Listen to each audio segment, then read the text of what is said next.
Group में तुमको join कर दिए, तुम्हारे पास फोटो चला गया। चलिए बात बंद कीजिए, बीच में बात नहीं कीजिएगा, दूरी बना के बैठिए। आइए शुरू करते हैं। वेद सर पंखा कर दीजिए। दिखता है वेद जिसका शाब्दिक अर्थ ज्ञान होता है।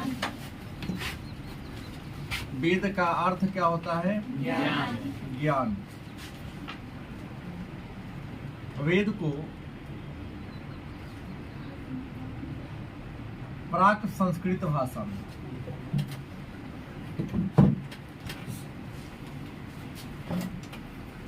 वेद व्यास ने लिखा।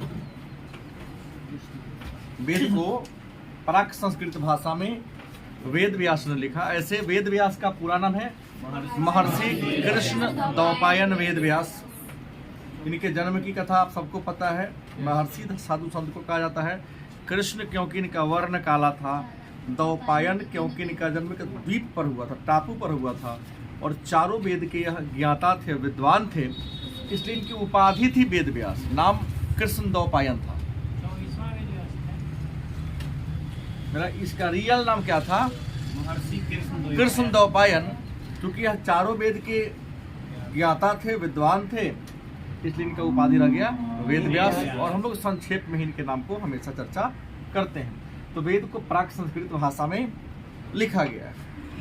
वेद को श्रुति भी कहते हैं।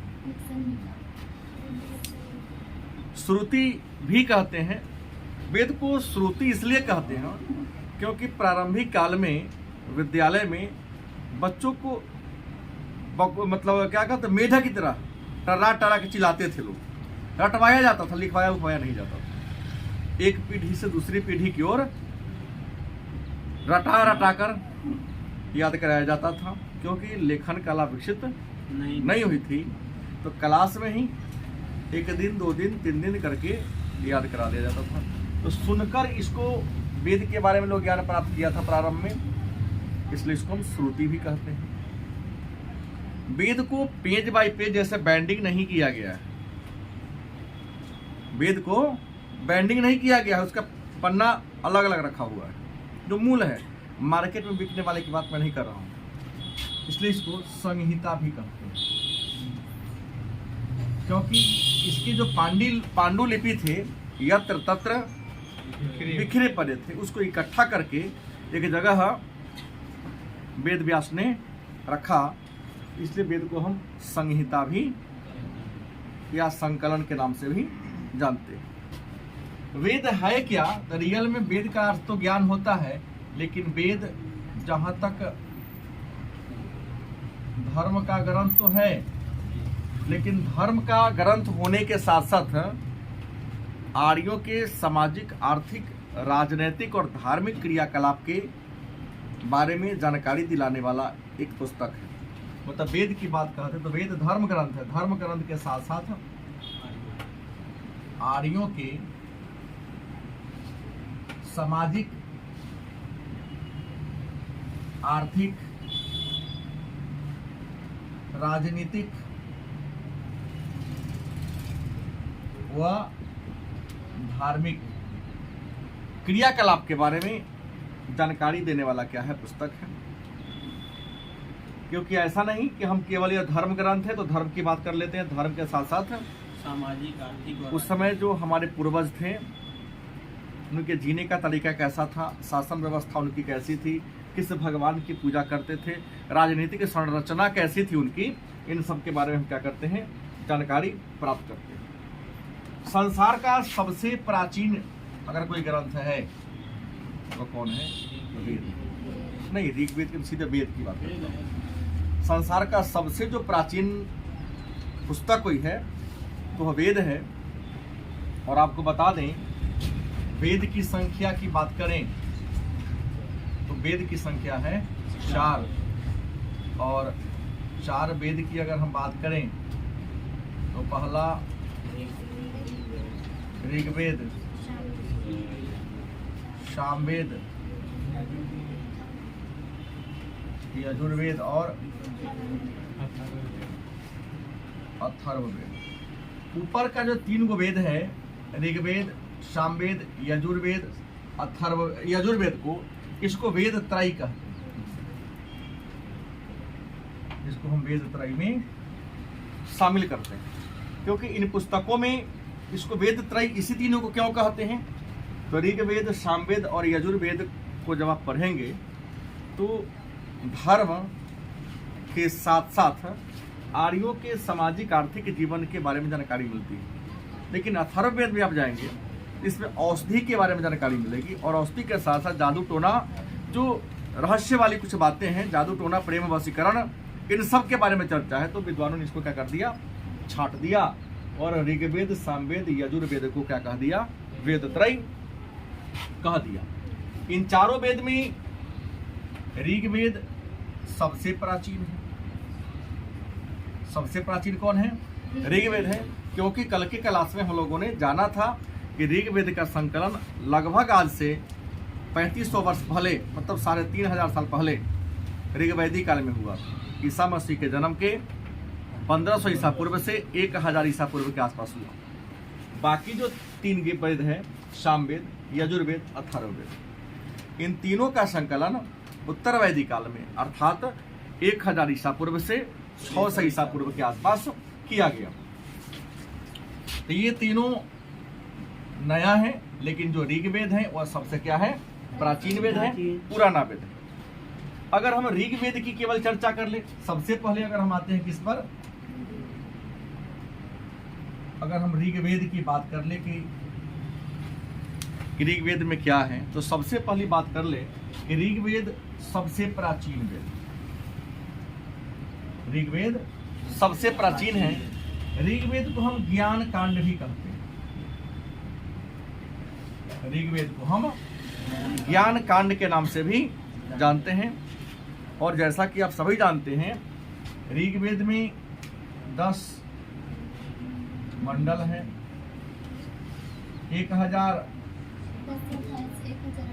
1017।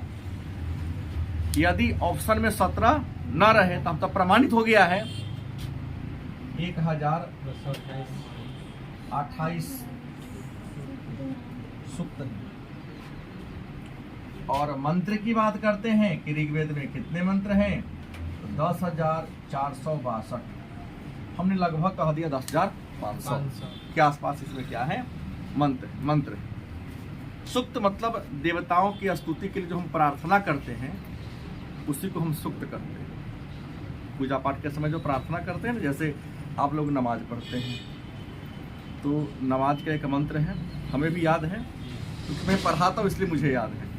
तो या हम लोग जो पढ़ते हैं गायत्री मंत्र, ओम भूर्भुवः स्वः तत्सवितुर्वरेण्यम भर्गो देवस्य धीमहि धियो यो नः प्रचोदयात्, यह एक सूक्त है। यह सूक्त ऋग्वेद से ही लिया गया है और ऋग्वेद के 3रे मंडल से लिया गया है, और इसको लिखने वाले जो ऋषि थे विश्वामित्र। ऐसे ही इस प्रकार के कितने सूक्त हैं? 1028। सूक्त मतलब प्रार्थना होता है, देवताओं को प्रसन्न करने के लिए, देवताओं को खुश करने के लिए जो हम गीत गाते हैं, जो उनके विशेषता के बारे में चर्चा करें, तुम ऐसे हो ऐसे हो, ज़्यादा विशेषता उनकी बताएंगे तो खुश हो जाएंगे और कुछ न कुछ तो दे देंगे। जैसे आपने किसी मित्र की खूब ज़्यादा प्रशंसा कर दो, मिठाई समोसा खिला ही देगा। वैसे ही ईश्वर को खुश करने के लिए हमारे पूर्वज या हम लोग भी आज भी स्तुति करते हैं, उनकी प्रार्थना करते हैं। इससे ईश्वर प्रसन्न होते हैं और प्रसन्न होकर हम जो उनके सामने डिमांड रखते हैं, हमारे ज़रूरत के अनुसार जिसके लायक हम होते हैं वो हमको दे देते हैं। हम जो मांगते हैं सो नहीं देते हैं, हम जिसके लायक होते हैं वह हमको वो देते हैं। तो हमने कहा, उसके बाद मंत्र हैं छोटे छोटे। ऋग्वेद में अष्टक की बात करते हैं तो ऋग्वेद में कुछ क्या है? अष्टक, 8 अष्टक। ठहराव, अष्टक मतलब जैसे ठहराव, इसमें क्या है? 8 अष्टक है। उसके बाद अगर बात करते हैं ऋग्वेद में मंडल कितने हैं? 10 हैं। तो इसमें पहला एंड 10वां सबसे नया मंडल। पहला से लेकर 10वां तक का जो मंडल है वह ऋग्वेद का सबसे नया मंडल है। पहला और 10वां। पहला, सॉरी, एंड और मैं बोलने में क्रम बोल दिया, पहला और 10वां। पहला और 10वां सबसे नया मंडल है। इसलिए कुछ विद्वान इसको कहते थे छेपक, फेंका गया। बाद में कहीं था उठा के लाके यहाँ पर क्या कर दिया, जोड़ दिया, नाम क्या दे दिया, छेपक दे दिया। और आपको बता दें दूसरा से 7वां जो मंडल है, प्राचीन तो है ही, लेकिन प्राचीन के साथ साथ इसको वंश मंडल भी कहते हैं। ऋग्वेद का दूसरा से लेकर 7वां तक का जो मंडल है वह प्राचीन मंडल है, लेकिन प्राचीन मंडल होने के साथ साथ इसे क्या कहते हैं, वंश मंडल। मन में एक प्रश्न होगा कि सर इसको वंश मंडल क्यों कहते हैं? तो इसको वंश मंडल कहने के पीछे तात्पर्य ये है कि आपको तो एक बात की जानकारी है, मैंने पहले भी आपको पढ़ाया है कि ऋग्वेद के सभी मंडल को किसी न किसी ऋषि के द्वारा लिखा गया है, चाहे अत्रि हो, अंगिरस हो, घोर हो, विश्वामित्र हो, किसी न किसी ऋषि के द्वारा लिखा गया है। लेकिन खास बात यह है कि दूसरा से लेकर 7वां तक का जो मंडल है एक ही ऋषि के वंशजों के द्वारा लिखा गया है। जिस ऋषि ने शुरुआत किया उसी के ऋषि के वंशज, पौत्र हो, परपौत्र हो, उनके भांजा हो, उनके रिश्ता से जुड़ा हुआ सभी लोगों ने लिख दिया, इसलिए उसका नाम पड़ गया वंश मंडल। ये नहीं कि किसी खानदान, उस खानदान के ऋषियों ने लिख दिया तो नाम क्या पड़ गया, इसका वंश मंडल। वंश मंडल पड़ गया। क्योंकि दूसरा 7वां शुरू में था, पहला मंडल बाद में जोड़ दिया गया तो 1 से 7 तक हो गया। इसका जो 8वां मंडल की बात करते हैं, इसका जो 8वां मंडल में हाथ से लिखा गया कुछ क्या मिला है, प्रति मिला है। हाथ से लिखा गया प्रति को पांडुलिपि कहते हैं, उसको क्या कहते हैं, खील कहते हैं। और इसका जो 9वां मंडल है वह सोम देवता को समर्पित है। और आपको पता है कि सोम वनस्पति माने पेड़ पौधा का देवता था। और आपको बता दें कि आर्यों का जो सबसे प्रिय पेय पदार्थ था वह सोम रस, मतलब पेड़ पौधा से जो रस जूस प्राप्त होता था, आप उसको नारियल पानी कर सकते हैं, वनस्पति से प्राप्त किया था। हाँ वनस्पति से। जैसे आजकल कैसे बीमारी हम लोग को होती था, अंग्रेजी दवा के भला कहा जाते हैं, लेकिन मैं तो आज भी तुलसी का पत्ता, प्रारंभ में हर श्रृंगार का पत्ता, 5 को मरीच कूट के थोड़ा सा अदरक रख के पीते हैं। अब कंट्रोल वहाँ नहीं हुआ कि डॉक्टर वाला दवाई के पास चलते हैं। और पुराने लोग आज भी ऐसा करते हैं। और यह उपचार सटीक उपचार है। दवा साइड इफेक्ट कर सकता है, उसका बुरा प्रभाव आप पर डाल सकता है, लेकिन आपका बुरा प्रभाव नहीं डालेगा।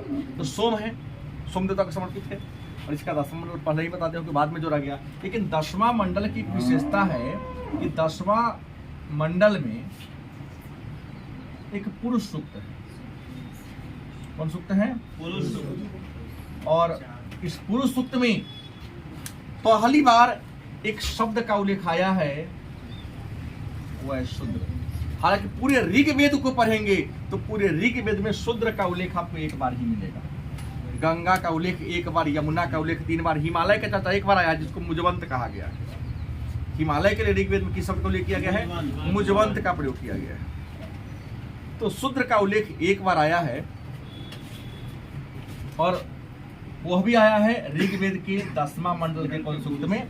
पुरुष सूक्त में आया है। और पुरुष सूक्त में लिखा गया है कि वर्ण कितने हैं? 4। वह वर्ण है ब्राह्मण, क्षत्रिय, वैश्य, शूद्र। और आपको मैंने कल के क्लास में कहा था या पहले के क्लास आप लोगों को कि ब्राह्मण क्षत्रिय के बारे में चर्चा तो ऋग्वेद में पहले से है। 10वां मंडल से पहले भी चर्चा इसका है। जैसे ब्राह्मण के बारे में कहोगे, क्षत्रिय के बारे में कहोगे, वैश्य के बारे में करोगे, तो क्षत्रिय के बारे में चर्चा 9 बार है।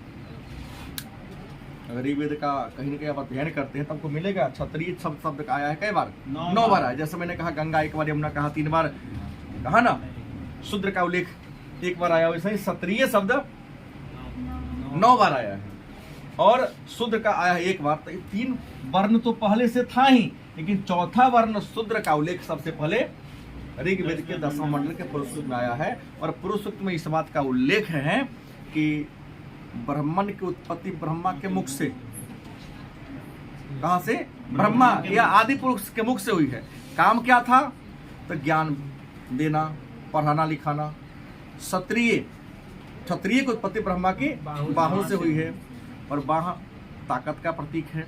तो हाथ में छत्र धारण करके, छत्र मतलब होता है तलवार, समाज की क्या करना? रक्षा करना। असहाय की क्या करना? सहायता करना। वैश्य की उत्पत्ति के बारे में लिखता है कि जंघा से हुई है। इसका काम क्या था? तो वाणिज्य और व्यवसाय करना, देश की व्यवस्था को, राज्य की व्यवस्था को चलाने के लिए टैक्स देना, ठीक है। और अंतिम निचले पैदान पात्र शूद्र, जिसके बारे में कहा जाता है कि इसकी उत्पत्ति ब्रह्मा के या आदि पुरुष के पैर से हुई है। इसका काम क्या था? ऊपर के तीनों वर्णों की सेवा करना। एक विशेष मैं बात बता दूं कि हमने जो यहाँ पर कहा ब्राह्मण, क्षत्रिय, वैश्य, इन तीनों को सम्मिलित रूप से द्विज कहा जाता है। द्विज का शाब्दिक अर्थ होता है जिसका दोबारा जन्म हुआ हो या जिसने दूसरा जन्म लिया हो। अब कहोगे सर द्विज कहने का मतलब क्या है? तो जिसको उपनयन का अधिकार हो। उपनयन मैंने बुझते हैं जनेऊ, कौन को नहीं समझता है? जनेऊ के बारे में कौन नहीं जानता है? कौन जानते हैं? निसार भी जानता है। चलो ठीक है। जनेऊ माने उपनयन होता है। खास करके ब्राह्मणों में, हमारे हिंदू धर्म में 16 संस्कार है। 16 संस्कार में विद्यारंभ की शुरुआत, दीक्षा की शुरुआत उपनयन के बाद ही होती है। क्योंकि जिस समय उपनयन मतलब जनेऊ हम लोग को धारण किया जाता है, वहाँ जनेऊ देने वाले को गुरु माना जाता है, और वह गुरु कान में एक मंत्र पढ़ते हैं, उसको दीक्षा कहते हैं। वह गायत्री मंत्र ही बताया जाता है। उसी के बाद हम लोग का शिक्षा प्रारंभ होती है। क्योंकि 16 संस्कार में शायद आप लोगों को पता ही होना चाहिए कि 3 गो संस्कार तो माता के गर्भ में ही हो जाता है। संस्कृत में पढ़ना है। उसके बाद एक संस्कार ऐसा है जो मरने के बाद होता है। बचा 12 संस्कार जन्म के बाद होता है और मृत्यु से पहले होता है। इसमें विवाह 15वां संस्कार है, जो जीवन काल में होने वाला अंतिम संस्कार है। मरने के बाद तो दाह संस्कार ही होता है। और जो शिक्षा या वेदारंभ, उसके बाद अन्नप्राशन होता है, चूड़ाकर्ण होता है, कर्णवेदन होता है। नहीं, सब करने के बाद लास्ट में शादी होती है। और जब शिक्षा पूरी कर लेंगे तो शिक्षा पूरी करने के बाद भी एक संस्कार होता है जिसका मतलब समावर्तन संस्कार। और समावर्तन संस्कार के बाद गुरुजी के आप आश्रम से आ सकते हैं। गुरुजी कहते हैं कि जाओ विवाह शादी करो, संतानोत्पत्ति करो, क्योंकि विवाह का अंतिम उद्देश्य ही होता है संतानोत्पत्ति करना। शिक्षा पूरी होने के बाद कौन संस्कार होता है? समावर्तन संस्कार होता है। इसको द्विज कहा जाता था। मतलब इन सबको उपनयन करने का अधिकार था, बाकी शूद्र को उपनयन का अधिकार नहीं था। बाद में उत्तर वैदिक काल में अगर आए तो उत्तर वैदिक काल में रथकार को, किसको? रथकार उसे कहते जो राजा के लिए क्या बनाता था? रथ बनाता था। उसको उपनयन माने जनेऊ धारण करने का अधिकार दिया गया। इसका तो शादी भी नहीं होता, इसका शूद्र का नहीं होगा। क्यों नहीं? ना उपनयन का मतलब नहीं, उपनयन नहीं होगा तो शादी नहीं होगा। पहला ही नहीं होगा तो प्रश्न है, शूद्र कोई जन्मजात नहीं था, क्योंकि हमने कल आपको शायद बताया था कि ऋग्वैदिक काल में व्यक्ति की जाति का निर्धारण कर्म के आधार पर होता था। ऋग्वैदिक काल में किसी प्रकार की छुआछूत या पाखंड वाली बात नहीं थी। नहीं थी। वहाँ एक ही छत के नीचे सभी लोग रहते थे, लेकिन पिताजी पढ़ाने लिखाने का काम कर रहे हैं तो ब्राह्मण कहलाएंगे। उनका एक बेटा अगर छत्र धारण कर लिया तो वह क्षत्रिय कहलाएगा। उनका एक बेटा खेती बाड़ी करने लगा, बिजनेस करने लगा तो वैश्य कहलाएगा। लेकिन उन्हीं का एक बेटा यदि गलत काम करने लगा, चोरी चक्का वाला काम करेगा तो वो शूद्र कहलाएगा। अभी तो बहुत संख्या ज्यादा है उस हिसाब से। अभी तो हो गया, जन्म के आधार पर हो गया है। हाँ, उस हिसाब से हर जाति में 99.9% शूद्र है। हाँ, वो है कहाँ? उचित राह पर है कहाँ? नहीं है। इसको हम द्विज कहते हैं। रथकार को भी माना जाता था। हमने खिल के बारे में चर्चा कर दिया। अब ऋग्वेद के सबसे प्रमुख देवता की बात करें तो ऋग्वेद का जो सबसे प्रमुख देवता थे वह कौन थे? इंद्र। और इंद्र के बारे में चर्चा 250 बार है। इंद्र के बाद जो दूसरा महत्वपूर्ण देवता है वो अग्नि। और अग्नि के बारे में चर्चा कितना बार है? और अग्नि के बाद तीसरा जो महत्वपूर्ण देवता था वो था वरुण। हालांकि ऋग्वेद में कुल देवताओं का उल्लेख 33 है। ऋग्वेद में कुल कितने देवताओं का उल्लेख है? 33 देवताओं का उल्लेख है। लेकिन सबसे प्रमुख देवता इंद्र, दूसरा प्रमुख देवता अग्नि है।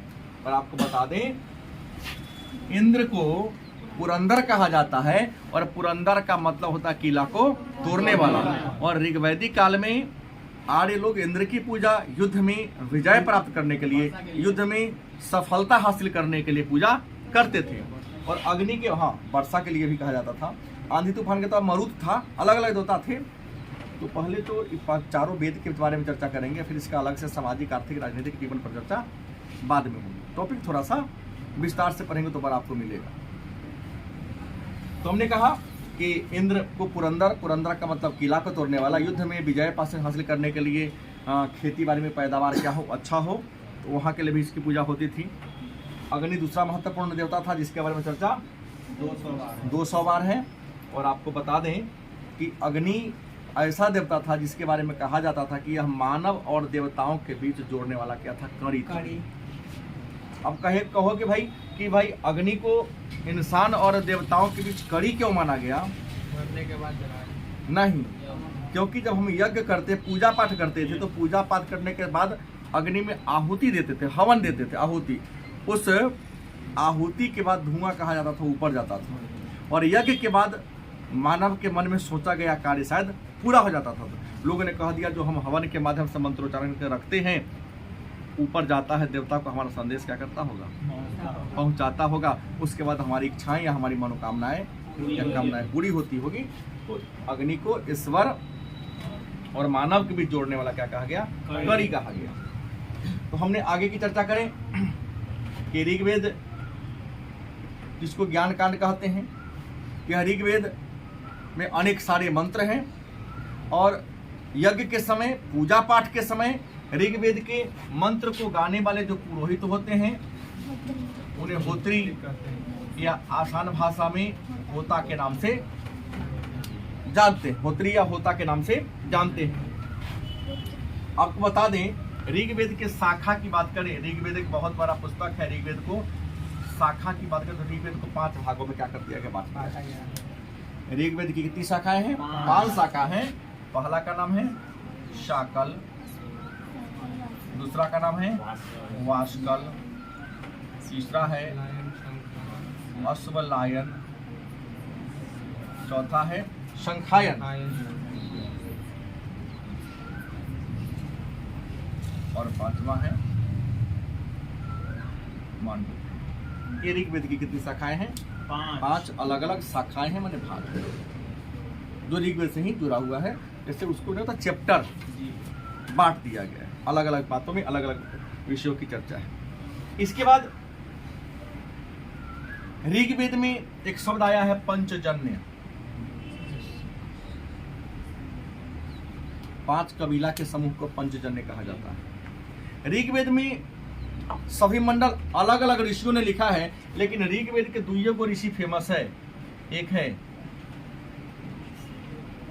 विश्वा और दूसरा कौन है? वशिष्ठ। ऋग्वेद में अनेक सारे ऋषि के बारे में चर्चा है, लेकिन जो सबसे महत्वपूर्ण थे कौन थे? विश्वामित्र, और दूसरे महत्वपूर्ण वशिष्ठ। कहा जाता है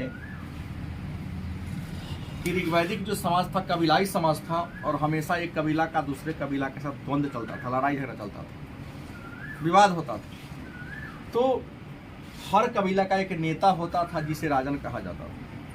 हर कबीला का क्या होता था? एक नेता, उसे राजन कहा जाता था। और हमने कल के क्लास में कहा था कि राजा का पद क्या था? वंशानुगत था। लेकिन राजा यदि अपने कर्तव्य को निर्वहन करने में सक्षम नहीं होता तो सभा के द्वारा नए राजा का चुनाव किया जाता था। ऐसी परंपरा थी। ऐसे राजा का पद क्या था? खानदानी था, वंशानुगत था। लेकिन राजा अगर कर्तव्य का निर्वहन नहीं करेगा तो सभा, समिति नहीं, कौन? सभा, क्योंकि समिति आम जनता की, समिति बड़ी आम जनता की, समिति सभा वरिष्ठ लोगों का। तो वरिष्ठ लोग मिलकर नए राजा का चयन करते थे। ऐसा ऋग्वेद में 2 बार चर्चा किया गया है। तो विश्वामित्र थे, तो पहले हमारे समाज जो आर्यों का समाज था, कबीलाई समाज था, और आर्यों के कबीला में एक कबीला का नाम था भरत, और भरत कबीले का जो नेता था उनका नाम था सुदास, और भरत कबीला का प्रारंभिक गुरु कौन थे? विश्वामित्र। और ये सभी जानते हैं कि विश्वामित्र थोड़ा सा क्रोधी स्वभाव के, और ऋग्वेद का 3रा मंडल विश्वामित्र के द्वारा ही लिखा गया है, और ऋग्वेद का 3रा मंडल में ही गायत्री मंत्र के बारे में चर्चा, जो मैंने पहले कहा।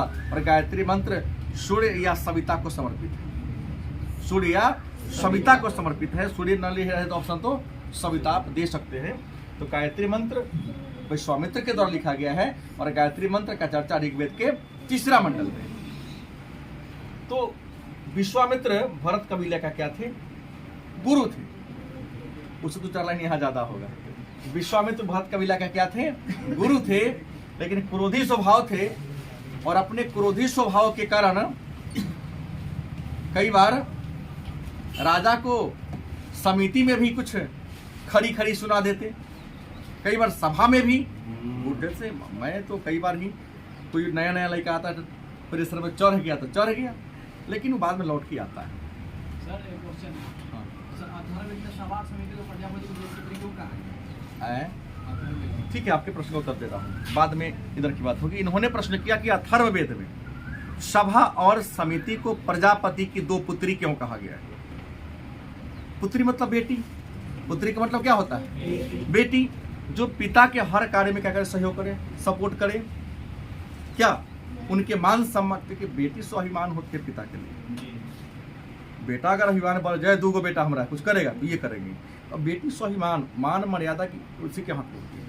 तो हमने यहाँ पर क्या कहा कि राजा का पद वंशानुगत था, लेकिन राजा यदि अपने कार्यों को करने में क्या हो जाए?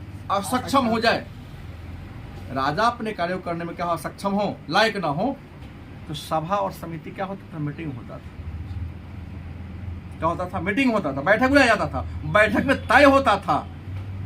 ये नहीं कि वो सभा बुलाया तो सभा चुनती थी, नाम को नॉमिनेट करती थी आएगा, लेकिन समिति के सामने उसका प्रस्ताव आता था।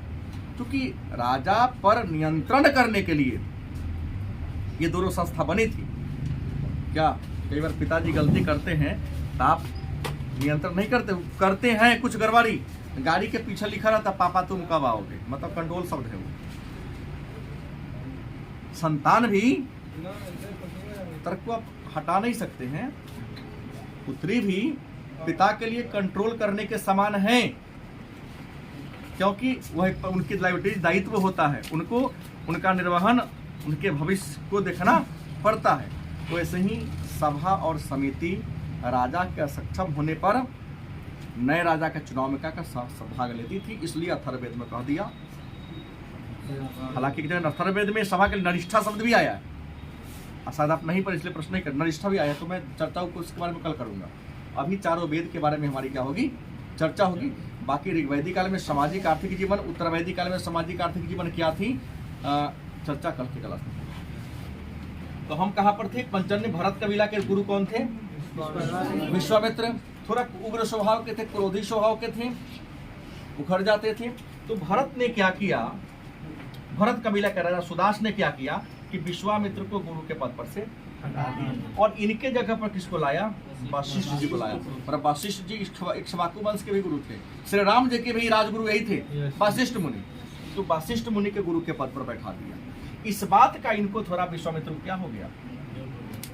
दुख हो गया, कष्ट हो गया कि हमको गुरु के पद पर से क्या कर दिया? हटा दिया और दूसरा को बैठा दिया। हम इस प्रतिशोध का बदला जरूर लें। तो इसी प्रतिशोध का बदला लेने के लिए विश्वामित्र ने क्या किया? 5 आर्य प्लस 5 अनार्य राजा का क्या बनाया? एक संघ बनाया। क्या बनाया? संघ। इस संघ का नाम था दशराज संघ। क्या नाम था?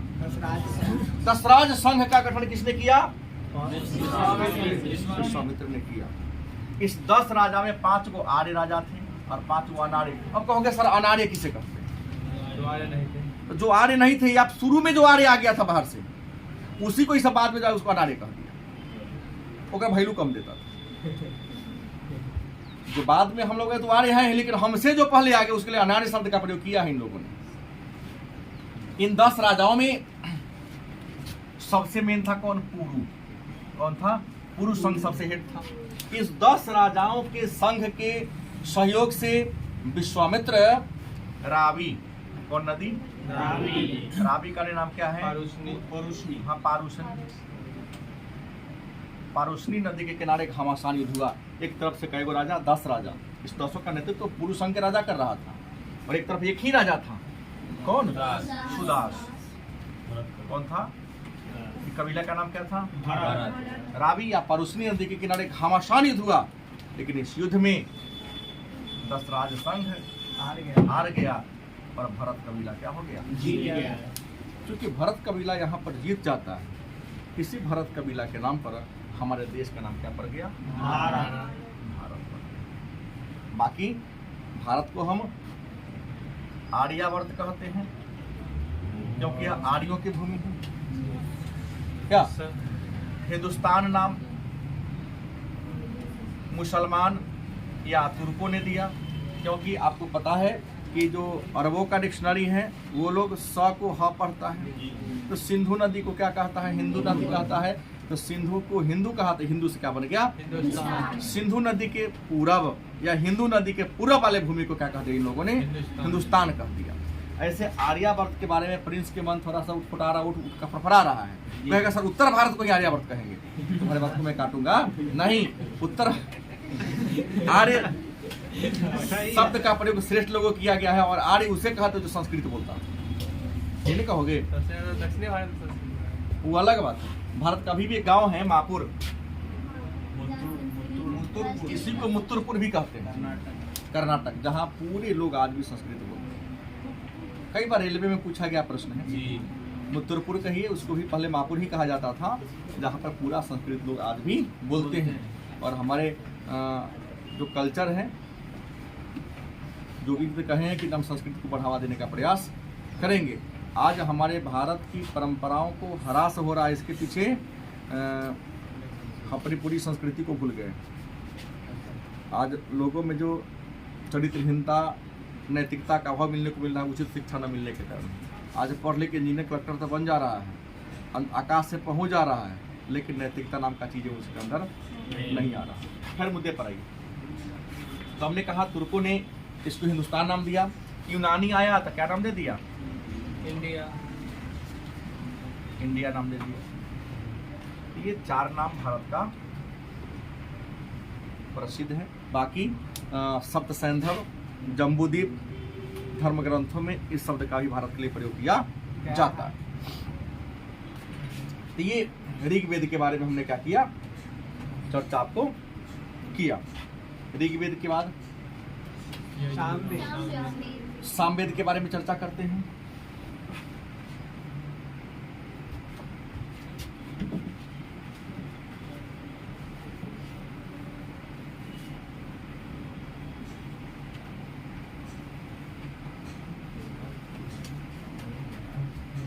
ऋग्वेद के बाद यदि हम इसके बारे में चर्चा करें, सामवेद।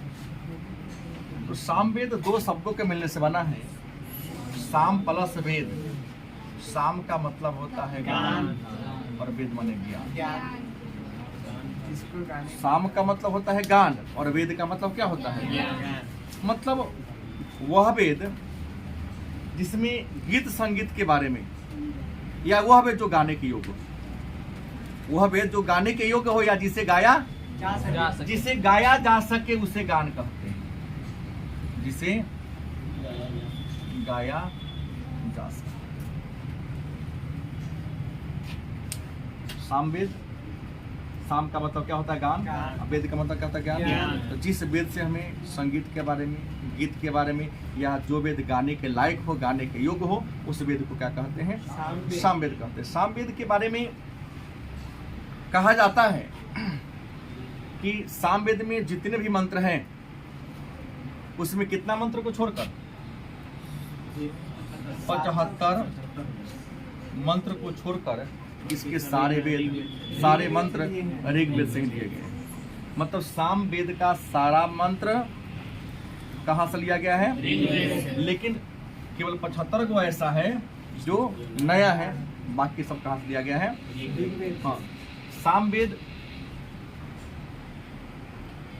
के मंत्र को यज्ञ के समय जो गाने वाले पुरोहित होते हैं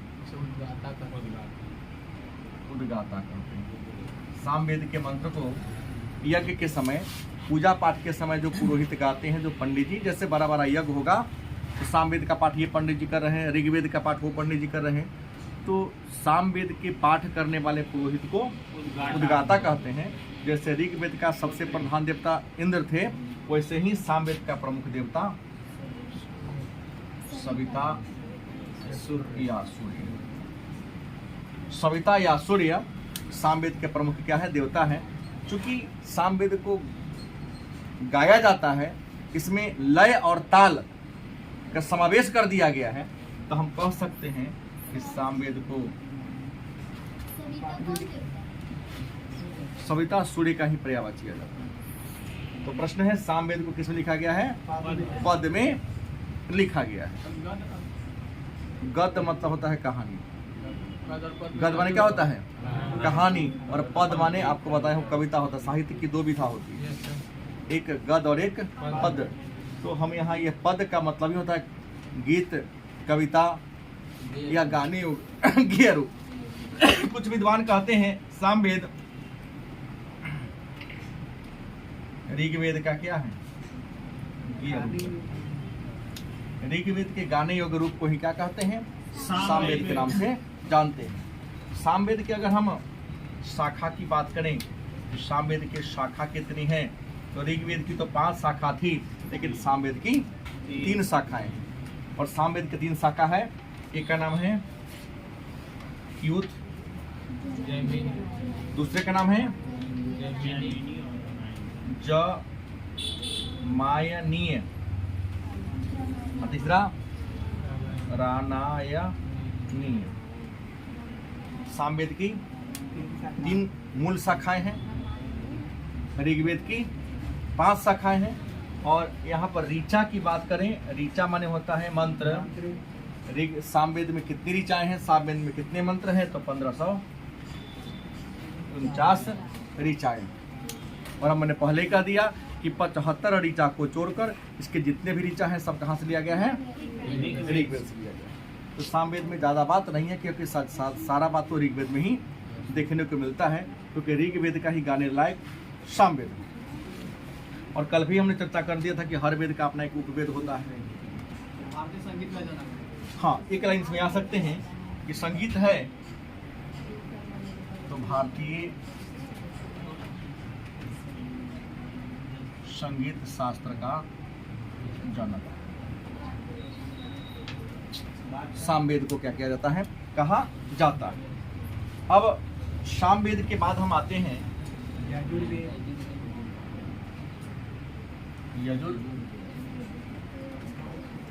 की बात करते हैं। तो यजुर्वेद 2 शब्दों के मिलने से बना है, यजुस जोरवेद। यजुस का मतलब होता है यज्ञ और वेद का मतलब होता है ज्ञान। मतलब जिस वेद से हमें यज्ञ के बारे में जानकारी, यजुस का मतलब क्या होता है? यज्ञ, और वेद का मतलब क्या होता है? मतलब जिस वेद से हमें यज्ञ के बारे में, यज्ञ मतलब पूजा पाठ के बारे में ज्ञान हो, उसको हम यजुर्वेद के नाम से जानते हैं। और आपको बता दें कि वैदिक काल में जो यज्ञ था, यज्ञ 3 ही प्रकार के होता है। 3 गो यज्ञ होता था। मैं जानता हूं, जो आप कहेंगे वो गलत कहेंगे। हाँ, 3 प्रकार के ही यज्ञ होते थे। हाँ, नहीं देखा, आप जो कहे वो अलग बात है। 3 प्रकार के यज्ञ होते थे। एक होता है सामान्य यज्ञ, दूसरा विशेष, और तीसरा विशिष्ट कह दो तब चाहे महायज्ञ, बड़े यज्ञ विशिष्ट। इन्होंने जानते थे। सामान्य यज्ञ में क्या हुआ? सामान्य यज्ञ में जो हम लोग दैनिक विवाह शादी के समय जो कर लेते, तो भाई नहीं, सामान्य यज्ञ में हो गया कि जो मंगल हो गया, रविवार हो गया, इस सब पर जो करते हैं, पूर्णिमा पूजा की, अमावस्या की दिन जो पूजा करते हैं। बहुत लोगों को देखिएगा पूर्णिमा के दिन सत्यनारायण भगवान का पूजा करेगा, एकादशी के दिन अपने घर में महादेव को पूजाएगा। होता है ना, खास दिन एक महीना में हर दिन, एक जिस दिन पूरे रात चांद दिखाई देता है उसे पूर्णिमा कहते हैं, जिस दिन रात में चांद दिखता ही नहीं उसे अमावस्या कहते हैं। तो पूर्णिमा, अमावस्या या एकादशी के दिन जो यज्ञ हम लोग करते हैं, पूजा पाठ, सत्यनारायण भगवान का पूजा या महादेव जी का पूजा करा देते हैं, उसे क्या कहते हैं? सामान्य यज्ञ। हम कह सकते हैं पूर्णिमा, दूसरा अमावस्या। विशेष जैसे शादी विवाह के अवसर पर होता है, मन्नत मान दिया, मन्नत हमने क्या कर दिया? मान दिया कि हमारा फलाना अमुक काम पूरा हो जाए तो अमुक काम करेंगे। तो शादी विवाह के अवसर पर किस मानदान वाला जो यज्ञ होता है, या घर के जो कुल देवता होते हैं उसकी जो पूजा पाठ होती है, इसको हम क्या कहेंगे? विशिष्ट पूजा कहेंगे। और विशेष जो पूजा होता है, इस विशेष पूजा वाला यज्ञ को में 5 गो आता है, जिसको हम पंच यज्ञ कहते हैं। जैसे देव यज्ञ, देवताओं को प्रसन्न कर ले, नृ यज्ञ, इसमें 5 गो यज्ञ आता है। एक में आता है देव यज्ञ, एक होता है नृ यज्ञ, एक होता है देव यज्ञ, नृ यज्ञ, एक होता है पितृयज्ञ हो जाता है, एक हो जाता है मातृयज्ञ हो जाता है, एक होता है भूत यज्ञ हो जाता है।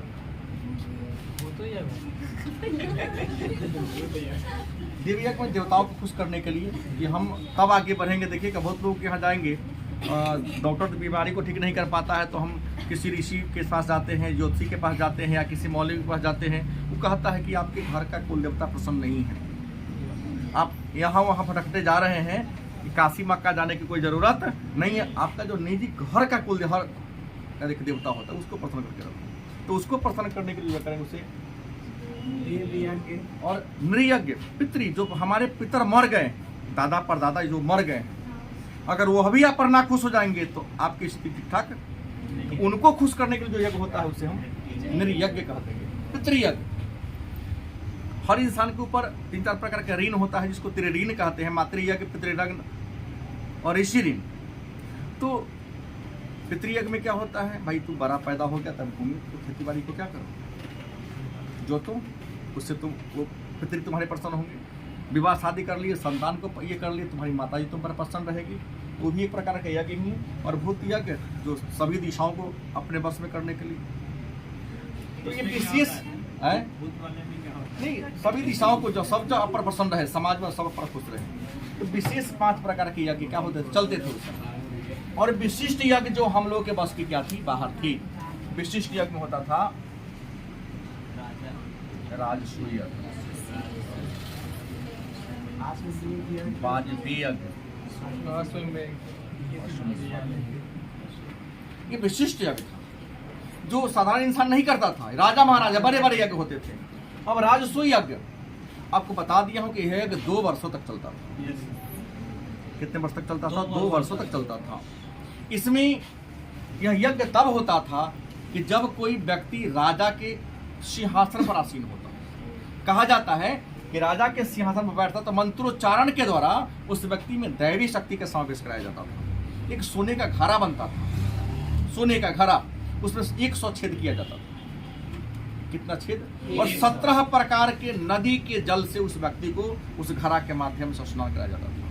दूध से, दही से, घी से, सबसे पूरे बॉडी में चंदन से मलकर और 17 प्रकार के नदी के जल से उस व्यक्ति को स्नान कराकर उस व्यक्ति को पवित्र किया जाता था कि अब आप राजा के कुर्सी से बैठने जा रहे हैं, आप जाति, धर्म, परंपरा, रीति रिवाज सबसे क्या हो गए, ऊपर है।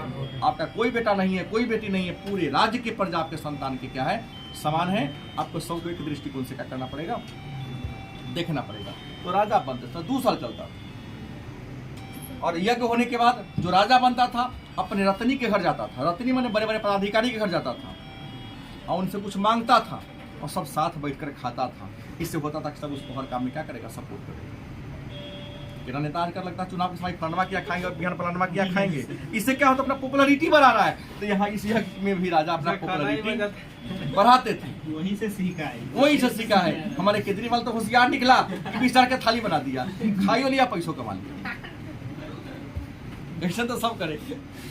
वाजपेयी राजा अपनी सामर्थ्य को दिखाने के लिए, अपनी शक्ति को दिखाने के लिए, अपने सेना के ताकत को दिखाने के लिए अपने राज्य की सीमान पर रथ दौड़ घुड़दौड़ किया करता था। और 17 दिनों तक यज्ञ, क्या दिन 17 दिनों तक यज्ञ चलता था। इसमें राजा कुछ नहीं करता था, अपने पदाधिकारियों के साथ, अपने सेनाओं के साथ रथ दौड़ करता था, ताकि हमारे पड़ोसी राजा, जैसे आज सेना के ना होता युद्धाभ्यास, कभी चीन करता है, कभी अमेरिका करता है, कभी सिंगल अभ्यास होता है, कभी संयुक्त अभ्यास होता है। कुछ नहीं, पड़ोसी को दिखाना, ये में नहीं करना, ना तो ये हथियार मेरे पास है, टेलर दिखा रहा है वो।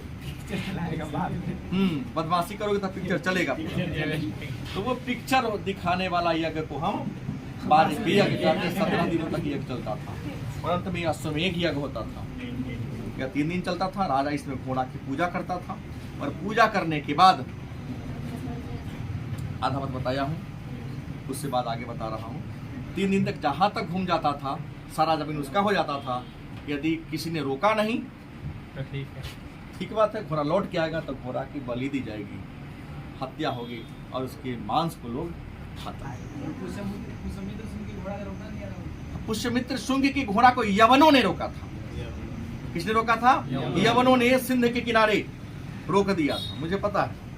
तो पुष्यमित्र शुंग के बेटा कौन? अग्निमित्र गया। अग्निमित्र गया तो यवनों से घमासान युद्ध किया। इस बात का वर्णन मालविका अग्निमित्रम और गार्गी संहिता में है। हम मीनांडर को हराने का काम किया। तो मेरा कहना अश्वमेध यज्ञ होता है, तो 3 दिन चलता है। घोड़ा को पूजा करके छोड़ा जाता है और जब घोड़ा लौट के आ जाता है तो उसको बलि दी जाती थी घोड़ा को, और उसके मांस को पूरे समुदाय के साथ अपने खाया जाता है। अगर किसी ने घोड़ा को रोक लिया तो वही क्या होगा? युद्ध होगा।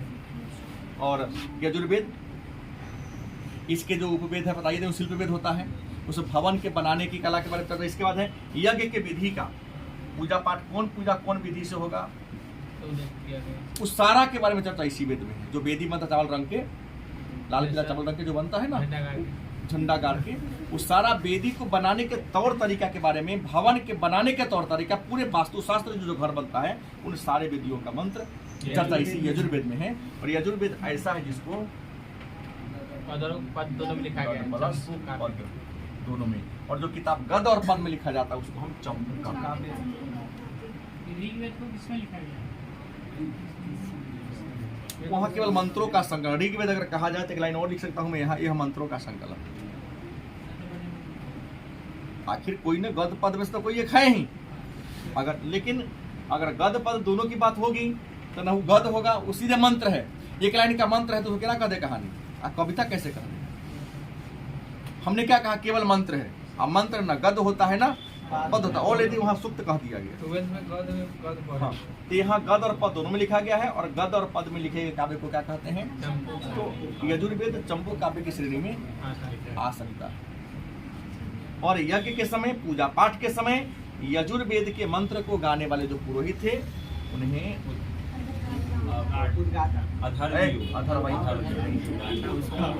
गाता वहां लिख दिए, तो देखा लगा दोबारा बोल रहे हैं। यजुर्वेद के मंत्र के गाने वाले को क्या कहते हैं? अधर्वयु के नाम से जानते हैं। अब है ये जो यजुर्वेद की शाखा की बात कर लें,